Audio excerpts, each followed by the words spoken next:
أعوذ بالله من الشيطان الرجيم بسم الله الرحمن الرحيم Azni tarik ce 23 août 2024 après ce Mokib Mefele Zainab Paris Nord Paris Nord Jamaat Mokib Mefele Zainab Momino Imam Hussein alayhi salam na naam pa no tabarok le riyat se અને તમને અંદરમાં લઈ જાઉં છું કે અંદર મેં પણ કંઈ પ્રોગ્રામ છે સ્પેશિયલ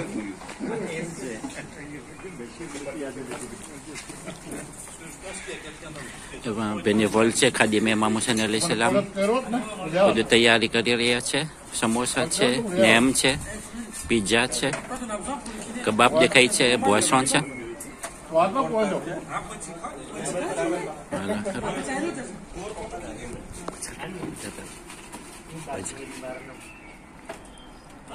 આપણે સામે કોદામામાં છે એ પણ હાજર છે સલામત રાખે ઇન્શાલ્લાહ સર્વે મોમિનોને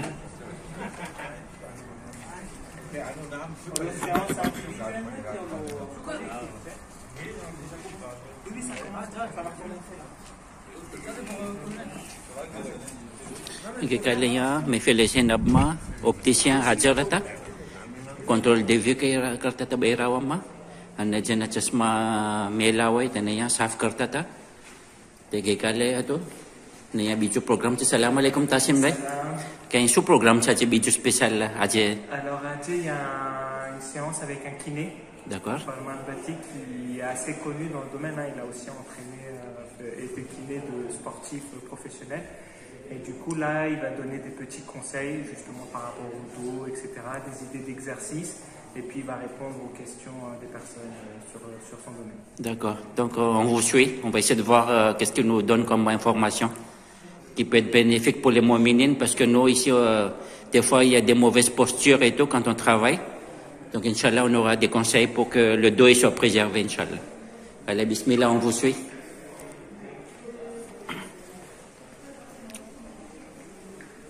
Là, il n'y a quasiment pas de cheveux blancs, donc c'est bon. Alors, je suis qu'un cheveu blanc. Donc, dans les différents discours que j'ai pu faire, j'ai essayé de chercher aussi la place dans l'islam qu'a l'entretien du corps. Et en fait, dans le chapitre 17, ayat numéro 82, Allah dit que le Coran est une guérison. Et alhamdoulilah, je pense que chacun d'entre vous ici, vous lisez le Coran et on est bien d'accord que pour autant, vous n'arrivez pas à guérir toutes vos maladies. Soit c'est parce qu'on lit mal le Coran, soit c'est parce qu'on n'a pas compris en fait ce que le Coran nous demande de faire aussi dans la prise en charge de son propre corps. Par exemple, il y a une autre hadith qui m'a beaucoup parlé de l'imam Ali alayhi salam, qui disait que l'être humain est quelqu'un de très bizarre. Il passe sa vie à gâcher sa santé pour gagner de l'argent, et après il utilise cet argent pour essayer de racheter la santé qu'il a perdue après. Donc en fait, ce qui est important pour nous, c'est de se dire qu'est-ce qu'on peut faire ensemble pour éviter de trop dégrader sa santé, parce qu'il faut gagner sa vie, il faut continuer à vivre, il faut continuer à être utiliser son corps de la meilleure des façons possibles, de la façon la plus productive. On a tous des responsabilités, mais comment faire pour ne pas l'abîmer? Est-ce que tout ça, ça vous paraît clair pour l'instant? Ça vous paraît logique jusque-là? Donc, alors, en fait, ce qu'il faut comprendre, c'est que il faut toujours, moi, ce que je fais toujours, c'est revenir à la définition des choses. C'est quoi un corps? Un corps, c'est une machine qui a besoin de trois choses. Un carburant, une maintenance et de l'entretien. Donc, comme une voiture, par exemple, pour le carburant, vous n'allez pas mettre du super sans-plomb dans un moteur diesel. De la même façon, vous n'allez pas vous dire, ça fait 50 000 km que je roule, j'ai toujours pas fait de vidange. De la même façon, vous n'allez pas vous dire, je laisse tourner le moteur, je vais aller faire mes courses et je reviens. Non, on apprend aussi à respecter ces trois points-là. Le temps de repos, le carburant et la maintenance. Ce que vous pouvez faire, c'est travailler sur ces trois points-là. Donc c'est toujours très important de comprendre quelle est la part de son alimentation, comprendre comment bien se reposer, et ensuite le peu de temps qui reste de ça, après avoir mangé, dormi, être allé aux toilettes, etc., travailler, il ne reste plus beaucoup de temps. Dans ce temps-là, comment faire en sorte pour essayer d'être le mieux possible dans sa vie? Parce qu'en fait, il y a trois dimensions qui sont très importantes dans la prise en charge de son corps. Il y a ce qu'on appelle le préventif, il y a ce qu'on appelle le curatif, et il y a ce qu'on appelle le palliatif. Est-ce que vous savez ce que ça veut dire? Vous pouvez dire non, hein, on est là pour ça. Le préventif, c'est prévenir les maladies, prévenir les problèmes. Là, je vais vous parler essentiellement de ce qu'on appelle la gymnastique médicale. pas vous apprendre à avoir des tablettes de chocolat. Ça m'intéresse pas en fait. Hein. Ça marche pas, ça rien du tout. Une preuve que je peux vous donner, je sais pas si quelqu'un regarde le foot ici, Messi ou Zidane, quand ils lèvent leur maillot, ils n'ont pas de tablette de chocolat. Parce que ça sert à rien. Ça sert à vendre des followers Instagram à Cristiano Ronaldo. Sinon, ça sert à rien. En revanche, il faut avoir une bonne santé. Et donc, pour cela, oui, c'est vrai. Mais oui. Et c'est pour ça, en fait, c'est important de revenir à des choses très très simples. Et comme je vous disais tout à l'heure, donc, qu'est-ce qu'on va pouvoir faire pour ça? Comment on va mettre en place tout ça? Et ben, il y a des choses très très simples à respecter. Donc, par exemple, il faut apprendre à comprendre comment son corps fonctionne. Et pour cela, il faut comprendre aussi quels sont les types de maladies qu'on peut rencontrer. Ce que je reproche souvent à mes patients, sur les questions qu'on pose souvent, c'est que je leur dis, il faut être l'acteur de sa propre santé. C'est-à-dire, il ne faut pas se dire, je vais aller voir le médecin, il va me donner un médicament, ça va tout guérir et c'est bon, et après je ne vais pas mieux. Je ne comprends pas pourquoi ça ne va pas mieux. Parce que vous devez être l'acteur de votre propre santé. S'il y a un truc qui ne va pas, il faut le dire au médecin, il faut le dire au pharmacien, pas pendant le majlis. Il faut le dire au ministère, en consultation. Tout ça, c'est très important. Une fois que vous avez compris ça, après, vous allez mieux comprendre comment ça fonctionne. Donc, on revient à la question de la maintenance. Je l'avais dit préventif, c'est-à-dire prévenir les maladies. Faire en sorte de se dire que, par exemple, dans la communauté indo-pakistanais, il y a énormément de diabète. On est d'accord. Diabète, c'est la maladie qu'on entend tous. Diabète, maladie cardio-respiratoire, diabète, maladie cardio-respiratoire. Donc, si vous savez que vos deux parents sont diabétiques, vous n'allez pas manger du sucre pendant toute votre enfance, toute votre adolescence, et jusqu'à l'âge de 30 ans, 40 ans, et après vous allez avoir du diabète, et vous allez dire, mais je ne comprends pas pourquoi ça m'est arrivé. Ah non, c'est parce qu'en fait, vous aviez quelque chose à faire, prévenir, vous aviez la possibilité de voir que les parents sont en train de... Vous avez la possibilité de voir qu'il y avait des parents qui étaient malades eux-mêmes, et bien on prévient les maladies. Après, il y a la notion curative. Curative, ça veut dire traiter. Traiter comment? En fait, une fois que vous êtes malade, faut se dire, reconnaître que je suis malade, je vais voir un professionnel de santé et j'écoute ses conseils. Si le médecin vous dit il faut marcher 5 km par jour, il ne faut pas se dire oh là là, ce médecin il est bizarre, moi je voulais qu'il me prescrive des antibiotiques, il m'a demandé d'aller marcher 5 km par jour. Il faut peut-être vous poser la question de savoir pourquoi il vous a demandé de marcher 5 km par jour. Les personnes qui ont plus que quelques cheveux noirs, c'est la partie palliative, c'est-à-dire qu'une fois que le corps commence à se dégrader, comment faire en sorte pour le maintenir. Souvent, on parle dans les hôpitaux, on parle de soins palliatifs pour les endroits où on se dit on ne peut plus les guérir, mais on va essayer de les maintenir en bonne santé.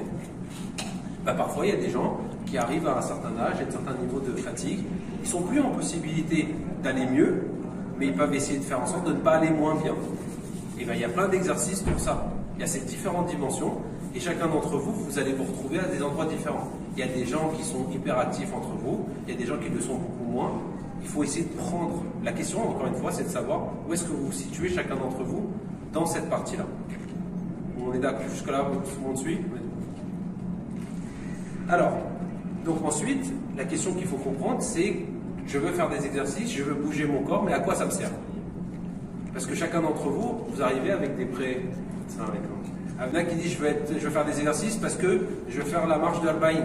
Il y en a qui disent je veux faire des exercices parce que je veux pouvoir faire ma prière, etc., etc. Donc la question c'est de savoir quels sont vos objectifs à vous et après on comprend mieux quelles sont les choses à faire. Mais ce qu'il faut comprendre c'est que les exercices ça marche sur plein de choses. Premier point par exemple, ça marche sur le métabolisme. Est-ce que vous savez ce qu'est le métabolisme? Tout le monde sait ce qu'est le métabolisme à peu près? Le métabolisme c'est ce qui permet de faire toutes les réactions chimiques dans le corps pour créer de l'énergie. Donc quand il y a des gens qui se sentent plus fatigués, c'est pas uniquement parce qu'ils n'ont pas assez de muscles, c'est parce que le métabolisme est au ralenti. Typiquement, le diabète est une maladie métabolique. Donc par exemple, pour réduire son diabète, il faut marcher, il faut faire des exercices. C'est un exemple que je suis en train de vous donner. Vous pouvez venir vous asseoir, il y a des chaises, venez voir. Deuxième point qui est très important pour les exercices, c'est l'effet cardio-respiratoire. Est-ce que chacun d'entre vous a remarqué depuis quelque temps, par exemple quand il monte les escaliers, qu'il est un peu plus essoufflé qu'avant?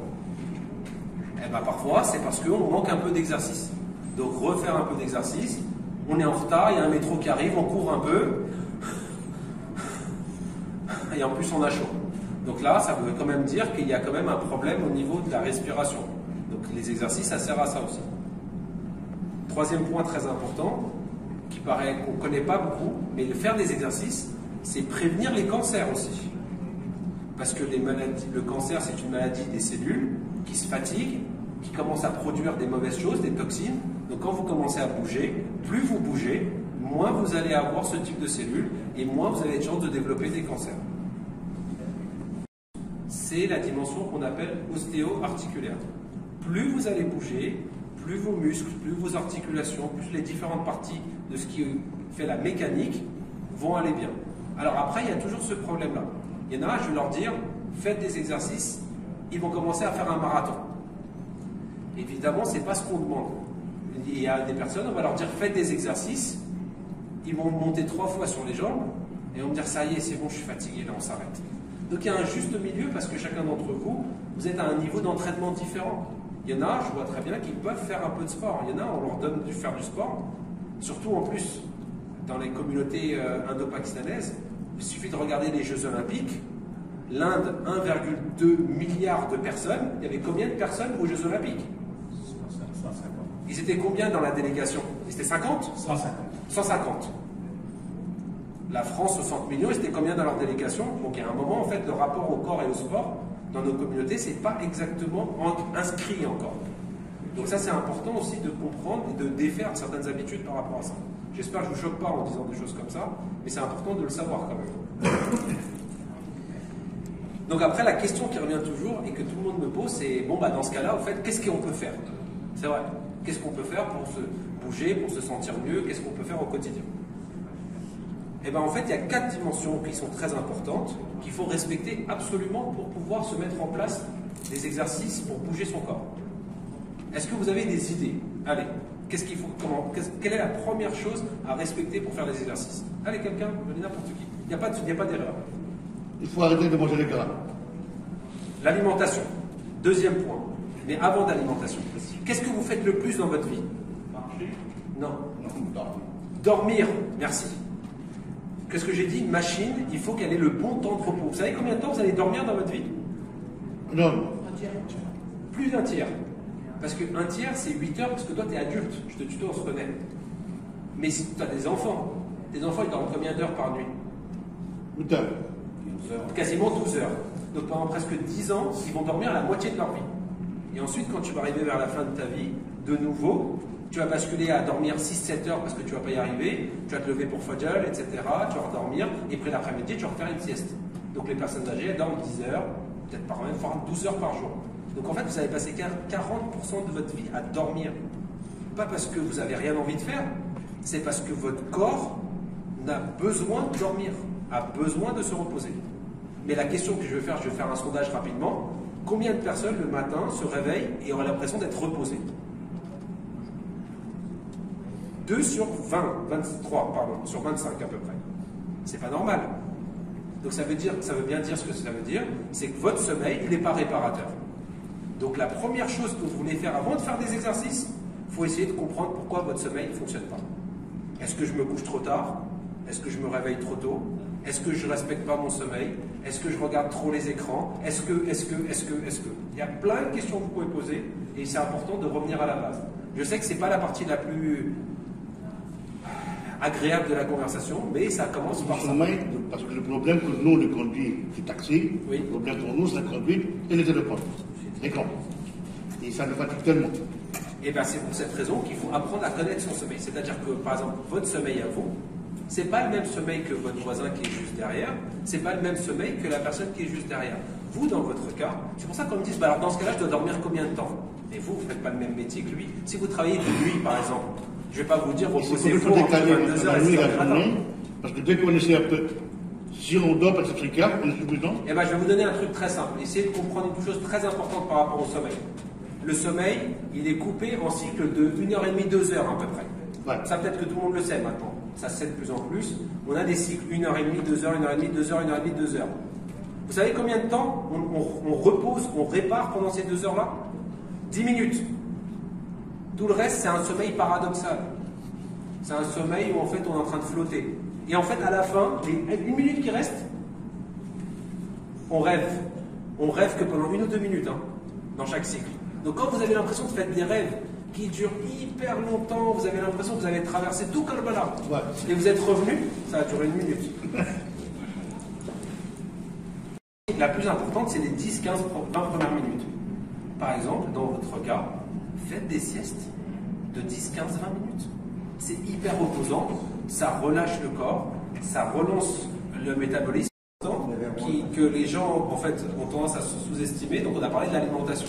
L'alimentation, c'est très important aussi. Il faut savoir ce qui est bon pour soi. Il n'y a pas une bonne chose. Les règles qu'on donne la plupart du temps, c'est pour essayer que 70-80% des gens rentrent là-dedans. C'est comme le médicament.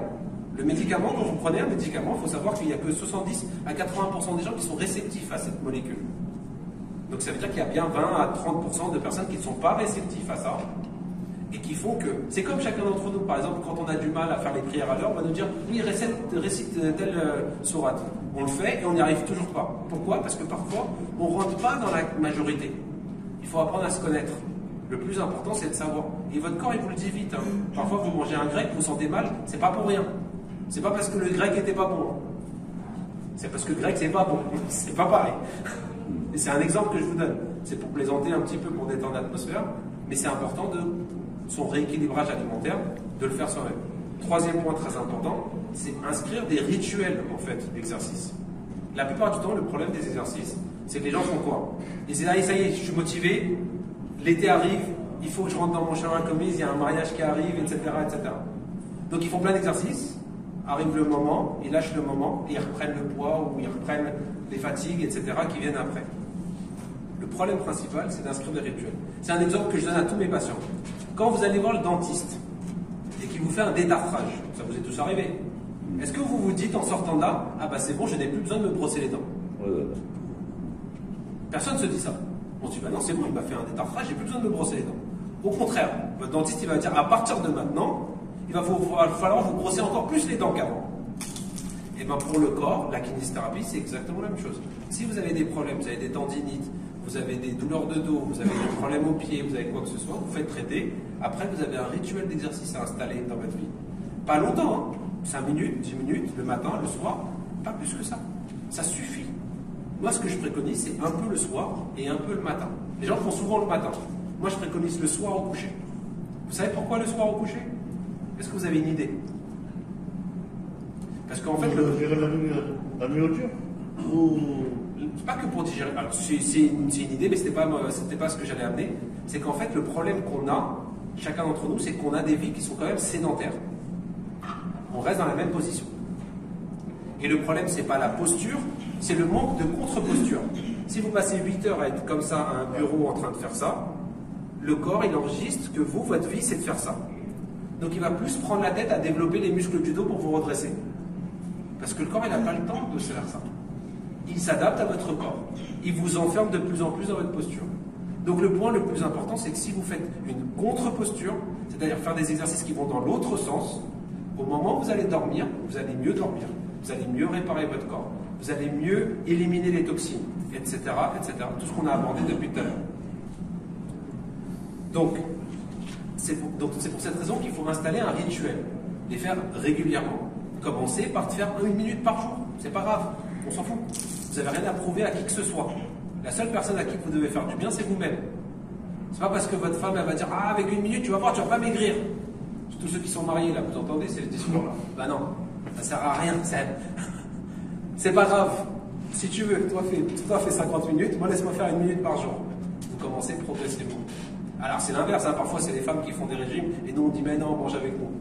Parfois c'est nous le problème. Mais bon, pour tous les autres, pour les célibataires, eh ben, au lieu de le faire pour les autres, faites-le pour vous avant tout. Trouvez votre rythme et après ça avancera. Dernier point, c'est de savoir à quoi servent les exercices. À quoi servent les exercices? C'est une question que je veux poser à tout le monde. Moi j'ai 1, 2, 3, 4, 5, 6 points. On va essayer de les trouver ensemble. Pardon, pour garder la santé plus précisément, ça veut dire quoi? Oui, j'ai entendu quelque chose. Développement musculaire. Développement musculaire, ça on est d'accord. Ok, ensuite. Prévention des maladies, Prévention des maladies, on va rester... On va le garder, on va le mettre dans une autre catégorie tout à l'heure. Vas-y, ensuite. Le bien-être. Pardon? Le bien-être. Le bien-être. Alors, on va le mettre dans une case plus grande. Antalgique. Je sais, c'est pour la Vous graisse. savez ce que ça veut dire antalgique? C'est-à-dire que ça réduit les douleurs du corps.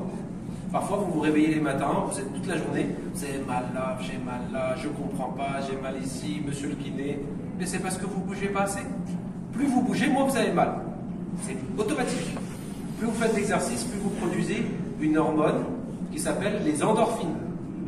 Les endorphines, c'est la même chose que la morphine, hein. C'est de la drogue. Mais elle est naturelle, qu'Allah l'a autorisée, parce que c'est votre corps qui le propose. C'est pour ça que les sportifs, ils sont un peu tout le temps en train de dire « Ah, il faut que je fasse mon sport », parce qu'ils sont addicts à ça. Et ça leur fait du bien. Donc on prend le bien-être. Donc l'antalgique. On a dit le renforcement musculaire. Allez, on en a d'autres. Il y en a 3 autres. Vous pouvez m'aider. Préventif. La circulation sanguine aussi. La circulation sanguine, on va dire que c'est musculaire aussi, parce que le muscle participe à ça. Allez, je vais vous aider. Le développement neurologique. Ça veut dire la mémoire, l'intelligence, etc. Par exemple, un exemple d'un Indien, ArcelorMittal, vous connaissez cette marque? Monsieur Mittal, tous les jours, 1h30, tous les matins, il fait du yoga. Il dit sans ça, il aurait été impossible pour lui de faire sa vie. Toutes les personnes qui sont à des hauts niveaux sont tous des actifs. Quasiment tous. Ils font des exercices, ils bougent, ils apprennent à connaître leur corps et ils font des choses. Pour le développement mental, pour tous ceux qui passent des examens, pour tous ceux qui ont besoin de faire des choses, qui ont envie d'apprendre le Coran, faites des exercices. Il y en a plein qui apprennent, vous savez que les acteurs, comment ils font pour apprendre? Ils apprennent en marchant. Ils marchent, ils respectent leur texte. Ils respectent leur texte. Ils respectent leur texte. On en croise dans la rue des gens qui sont en train de parler tout seuls. Il n'y a pas que des fous, il y a des acteurs aussi. Et il y en a, ils récitent leur texte comme ça. Parce qu'en faisant de l'activité, ça développe les capacités mentales. 5e point très important, les exercices, on en a parlé tout à l'heure, ça rééquilibre le métabolisme. Les gens qui ont des problèmes cardio-respiratoires, les gens qui ont des problèmes de thyroïde, les gens qui ont des problèmes de diabète, les gens qui ont... Et parce que là, tout ce que je suis en train de dire, ça atteint plein de jeunes. Hein. J'ai plein de jeunes dans mon cabinet qui viennent avec des problèmes de thyroïde et des problèmes de diabète. Hein. Pour tout ça, c'est très important, les exercices. Et puis, dernier point très important, on en a parlé tout à l'heure, mais c'est dans cette catégorie-là, c'est pour l'élimination des toxines. L'un des problèmes qu'on rencontre dans la fatigue, c'est l'accumulation des toxines. Est-ce que vous savez ce que sont des toxines? Ce sont les déchets du métabolisme. C'est-à-dire, c'est un peu comme si vous prenez quelque chose, vous brûlez, ce qui reste, c'est des toxines. Après, le corps, il a besoin de s'en débarrasser. Parce que si vous les laissez, je vais vous donner un exemple de ce que vous faites pendant les toxines. Pendant le Ramadan, quand vous avez fini de consommer tout ce que vous avez dans votre ventre, et que vos cellules ne savent plus quoi prendre, eh ben, elles commencent à manger ces toxines-là. Parce qu'en fait, ce qu'on appelle, elles sont en train de faire de l'autophagie, elles sont en train de nettoyer tout ça. C'est pour cette raison qu'après le Ramadan, on a l'impression qu'on a la peau qui est fraîche, on est frais, on est mieux, etc. On arrive à l'Aïd, on ratatine tout en une journée. Parce que chacun d'entre nous, on se pèse maintenant. Tout le monde a une balance à la maison. Pendant le Ramadan, tout le monde perd 5 kilos. Bizarrement, après les 3 jours d'Aïd, on a repris 3 kilos déjà. C'est bizarre. J'en fais partie, hein, je parle pas trop, hein, je parle de moi. Mais ce que je veux dire, c'est que c'est pas pour rien. C'est parce qu'il y a une phase de détoxification qui arrive, et derrière, si vous remettez, ben, ça ne réglera pas le problème. Donc les exercices, ça sert à tout ça. Donc c'est pour cette raison qu'il faut comprendre comment activer tout ça. Et ben, en fait, on va finir là-dessus. Il faut faire. La première chose qui est la plus importante pour les exercices, quels qu'ils soient, c'est les exercices respiratoires. Parce que c'est pareil, on avait parlé du carburant tout à l'heure. Manger, c'est du carburant, mais l'oxygène, c'est tout aussi du carburant. Tout autant. Sans oxygène, vous ne brûlez pas. Donc tout ce qui est très important, c'est de commencer par faire des exercices respiratoires. Si vous faites des exercices sans respirer, vous êtes sûr et certain que vous allez avoir des crampes, vous allez avoir des fatigues, vous allez avoir des courbatures, vous allez avoir tous les problèmes qui font qu'après, on se dit ah non mais c'est trop dur de faire du sport, je vais arrêter. Donc, respirez. Avant, pendant et après. Donc respirer, c'est des exercices très simples. Le matin, vous vous réveillez, vous inspirez le plus profondément possible. Et vous soufflez. Vous le faites 5 ou 10 fois. Faites ça tous les matins, vous allez voir, votre vie va changer. Ça paraît bête. Deuxième point qui est très important, c'est de savoir à quoi sert la respiration. Là, ou en tout cas, avec quels organes on respire. On respire avec quoi? Je vous écoute. Les poumons. Mais les poumons ils sont activés par quoi? Le diaphragme, Un des muscles. Mais quoi d'autre? l'intercostal. Pardon? L'intercostal. Les muscles intercostaux, mais quoi d'autre? Et ça bouge quoi tout ça?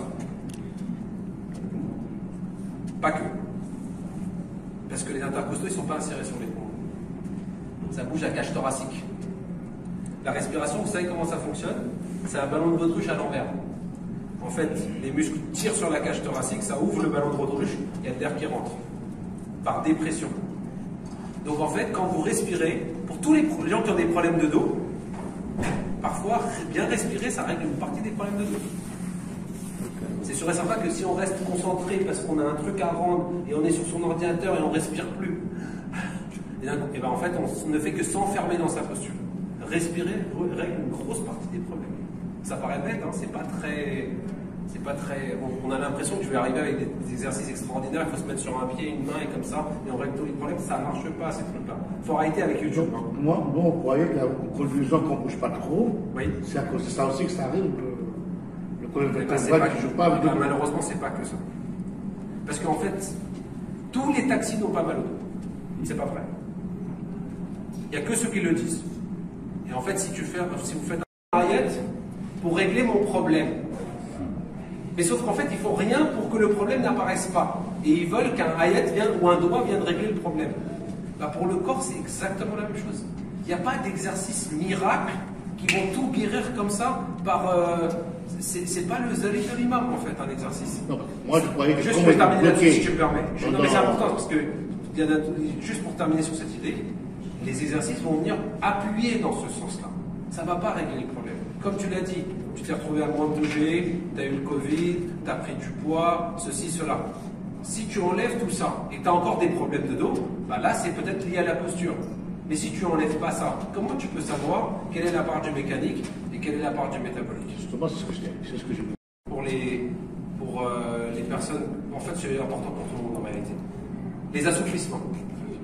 Deuxième catégorie d'exercice qu'il faut absolument faire, après bien respirer, c'est bien s'assouplir. C'est-à-dire un muscle, c'est un objet qui est contractile. Donc c'est-à-dire qu'il a besoin de retrouver de l'élasticité. Je vais vous donner un exemple tout simple pour savoir, pour que vous vous rendiez compte. Est-ce que vous avez remarqué que les chats s'étirent? Ça veut dire que c'est inscrit dans l'ADN même des félins. C'est même pas un... Deuxième chose. Quelle est la première chose que vous faites le matin au réveil? Qu'est-ce que vous faites le matin au réveil? Vous étirez. Tout le monde fait ça le matin. Donc ça veut dire que c'est hyper important de s'étirer. C'est la base. Donc il y a plein d'exercices à faire dans ce sens-là, d'assouplissement. En général, les règles qu'on donne, c'est à chaque fois que vous étirez quelque chose, étirez-vous pendant 20, 30, 40 secondes. C'est pour des cas différents. Mais étirez-vous. Trouvez des exercices. Échauffez-vous. Bougez les pieds. Bougez les chevilles. Bougez les orteils. Bougez les genoux. Bougez les hanches. Bougez le bas du dos. Bougez les épaules, les coudes, les poignets, les doigts, les cervicales, les paupières, je ne sais pas. Bougez. Il faut vraiment tout bouger. Deuxième catégorie d'exercice, troisième catégorie d'exercice, ce que tout le monde attend quand on parle d'exercice, c'est du renforcement musculaire. Mais le renforcement musculaire, c'est pareil, on ne le fait pas n'importe comment. Il y a trois types d'exercices, il y a ce qu'on appelle le concentrique, l'excentrique et le statique. Sans rentrer dans les détails, ce qui intéresse le plus la population générale, c'est le statique. Typiquement, tous les exercices qui sont en gainage, est-ce que quelqu'un sait ce que c'est le gainage? Tout le monde sait? Gainage? Tout le monde voit à peu près ce que c'est? Non. Est-ce que... je voulais faire le cobaye. Je t'en prie. Juste à manger, maintenant, bismillah. C'est quoi du gainage? Moi, je voulais une séance. Je vais faire une séance après, merci. C'est quoi du gainage? Ça doit t'en faire. Non, j'en fais même pas. Ça, par exemple. Ça, c'est du gainage. Mais vous voyez, là, par exemple, je peux vous le dire, son exercice, il n'est pas bon. S'il est fait exprès, tu savais. Tu peux te relever. C'est bon. Pardon? C'est bon ce qu'il fait. Ah non, c'est pas bon. Pourquoi Alors la question, on en revient à ce que je disais tout à l'heure. Oui, bien sûr, excuse-moi. Non, je peux te poser la question. Pourquoi tu as fait cet exercice? Tu voulais gainer quoi? Les abdos. D'accord. Ok, les abdominaux, ça sert à faire quoi? Merci. C'est justement ce que je vais aborder comme question. Si on fait des... Ouais, s'il te plaît, merci. Si tu fais des exercices et que tu ne sais pas pourquoi tu les fais, tu ne sais pas ce que ça va activer et à quoi servent les parties que tu es en train de travailler, tu vas te tromper dans l'exercice que tu veux faire. En faisant ça, alors, la plupart du temps, les gens qui font des abdominaux, ils les font mal, ils les font comme ça, par exemple, à bannir, ou ils font ça, à bannir. Pourquoi? Parce qu'ils se servent d'autres muscles pour activer les abdominaux, alors que les abdominaux, ils ne servent pas à ça. Combien de fois dans votre vie vous faites ça? Jamais. Combien de fois vous faites du vélo allongé dans votre vie? Jamais. Mais tu te sers de tes abdos, je me permets de te tutoyer, t'es un frère, pour tenir debout, pour bouger, pour t'asseoir, pour conduire un taxi, pour être kiné. Qu'est-ce que tu fais dans la vie? Pour ne pas travailler. Tu te sers de tes abdos pour toutes ces raisons-là. Pas pour faire ça. Donc en fait, le gainage, lui, quand il a fait ça, en se mettant là, en se mettant comme ça, il est en train d'utiliser ses psoas, d'autres muscles, pour activer ses abdominaux. Je tire sur le dos. Et il tire sur le dos. Donc c'est-à-dire qu'en faisant ça, au lieu de se faire du bien, il se fait encore plus du mal. Donc à ce moment-là... Ça, j'aime pas cet exercice. Donc en plus, et pourquoi il n'aime pas? C'est pas pour rien. Tu sais, quand t'aimes pas quelque chose depuis tout petit, c'est pas pour rien. Quand depuis t'es petit, t'aimes pas, je sais pas...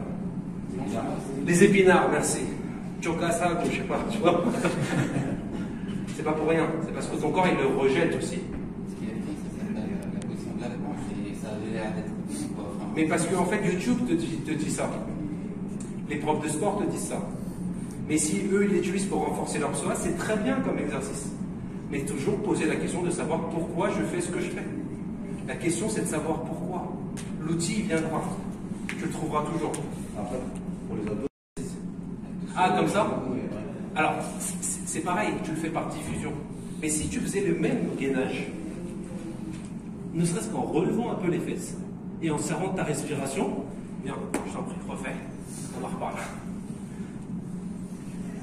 J'ai des samoussas et tout. Là. Bismillah. Bah, faites-le dehors plutôt.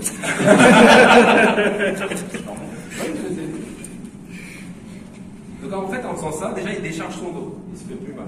Maintenant, inspire profondément par le nez et souffle par la bouche. Souffle, souffle, encore. Et en fait, bizarrement, les abdominaux sont des muscles expirateurs. Inspire, souffle, encore,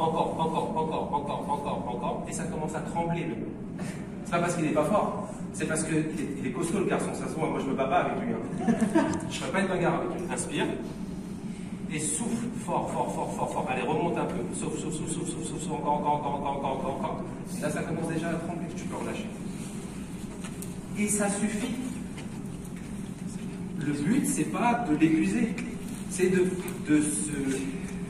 solliciter les bonnes fibres. Parce que lui, il est capable de le faire. Mais il y a des personnes dans cette salle qui ne sont pas capables de le faire. Moi, je suis peut-être pas capable de tenir autant de temps. Ça veut dire quoi? Je ne le fais pas? Non, il faut le faire chacun à son rythme. Il y a des personnes qui sont arrivées à un âge où leur demander de faire ça, ils vont se dire, t'as pas honte? Tu me mets dans une position comme ça? Ben si, vous le faites pendant 10 secondes, 5 secondes, 2 secondes, c'est pas grave. Le but, c'est de commencer et après avancer. Mais savoir pourquoi on le fait. Donc le principe de merci beaucoup. Le but de l'exercice musculaire, c'est ça, c'est de faire en sorte de savoir ce qu'on fait et pourquoi on le fait. Quelqu'un qui est assis toute sa journée, qui est dans cette position-ci toute sa journée, ça veut dire que ses muscles du dos, ils ne travaillent jamais. Ben, peut-être qu'il a besoin de travailler les muscles du dos et d'ouvrir tout cet espace-là, assouplir et de renforcer l'arrière. Quelques secondes. Mais le but, c'est pas se dire, je prends telle chaîne YouTube qui me dit, je vais perdre 5 kilos et je commence à faire ces exercices-là. Ça ne marchera pas. Malheureusement, ces gens, ils y arrivent chez moi. Alors moi, ça me donne du travail, alhamdoulilah. Mais de l'autre côté, je ne vais pas souhaiter que ça fasse ça. Donc non, il faut être très sérieux par rapport à ça. Il faut comprendre à quoi servent les exercices. Donc, exercice, voilà, de gainage. Alors, globalement, si je dois vous donner quelques exercices, quelques parties du corps à travailler par rapport à la vie qu'on mène, évidemment les abdominaux, tout le monde sait, mais c'est pas forcément la première chose que je mettrai. Toujours à la fin, les abdominaux. Parce que si c'est des muscles respiratoires, c'est bien qu'ils soient un peu souples aussi. C'est ce que je disais en début de session. à tous ceux qui suivent un peu le sport, etc. Même les sportifs de plus haut niveau n'ont pas de tablette de chocolat, pas nécessairement. Pas nécessairement. Les plus talentueux ne sont pas forcément hyper taillés de partout. Le champion olympique du lancer de javelot qui était pakistanais, je voulais le placer comme ça. On voit qu'il se ça le soir. Bon, on voit qu'il a mangé un ou deux placards de trop. Voilà. Mais la technicité, elle est exceptionnelle. Parce qu'il a optimisé ce qu'il faisait. Mais après, c'est pareil, l'Indien, Yash Chopra, il n'était pas non plus. Lui aussi, sur les pokórés, il y allait un peu quand même. Hein. Bon. C'est la cheveux mécanique qui était pas mal. Peut-être. En tout cas, c'est une fierté pour notre communauté. Les deux sont arrivés en première position. Alhamdoulilah. En plus, ce Naïm, il est chia en plus. Donc, on a déjà vu faire des erreurs. Il a dit qu'il y a une monette en fait au moment de mancher. Donc, voilà, petite fierté pour nous. En plus, son père, il est très pauvre. Ils viennent d'une pauvreté très importante. J'ai vu le reportage. Et en fait, ça c'est un point que je voulais aborder à la fin, mais comme le temps avance et c'est très important, on a un problème dans notre façon de penser le corps, j'allais dire, c'est notre pauvreté intellectuelle. C'est-à-dire que, par exemple, en fait, moins on en sait, et plus on croit savoir parfois. Et c'est important de se dire qu'il y a des gens qui sont spécialistes là-dedans, et c'est bien de leur poser la question. Vous voulez aller mieux, vous allez voir le médecin, vous allez voir le pharmacien, vous allez voir le kinésithérapeute et vous faites un programme avec eux. C'est pas moi qui vous expliquer chacun d'entre vous individuellement ce qui va vous aller le mieux. Mais comprendre que, je veux dire, vous motiver autour de ça, c'est très important. Donc j'ai dit quoi? On a dit assouplissement, on a parlé de renforcement musculaire, on a parlé de la respiration. Et dernier point très important pour terminer, l'équilibre. La recherche de l'équilibre. Parce qu'en fait, comme on avait parlé aussi de travailler ça pour les personnes âgées, le point qui est très important, c'est la prévention des chutes. On a tous des personnes âgées autour de nous, des parents, des grands-parents, etc., etc. De quoi on a tous peur pour eux? C'est qu'ils tombent par terre. Et pourquoi ils tombent? C'est parce qu'ils manquent d'équilibre. Et bien, de faire des exercices, ça permet de retrouver de l'équilibre. Et ça commence par des choses très très simples. Il y a un exercice que je donne à tout le monde à faire, qui est très simple, et vous pourrez tous le faire. Même allez, vous savez quoi, mettez-vous debout là, 4-5, vous êtes assis depuis tout à l'heure, mettez-vous debout, allez. Allez-y. Vous aussi. Vous m'avez interloqué, non. Un exercice qui est très simple, vous mettez et vous allez mettre sur un pied. Allez tous. Et vous allez observer. Et vous allez vous rendre compte qu'ils sont tous en train de travailler différemment. Il y en a qui ont choisi le pied droit, il y en a qui ont choisi le pied gauche. C'est pas pour rien. Il y en a qui s'appuient beaucoup sur le dos. Il y en a qui s'appuient beaucoup sur le dos. Il y en a qui sont debout en sens. Et là, on sent qu'il y a des chevilles qui sont déjà en train de danser. Et là, on va tous vous demander de relâcher la main. Là, tout de suite, c'est plus la même chose. Non. Il est muet. Maintenant, on va augmenter un truc, c'est que vous allez fermer les yeux.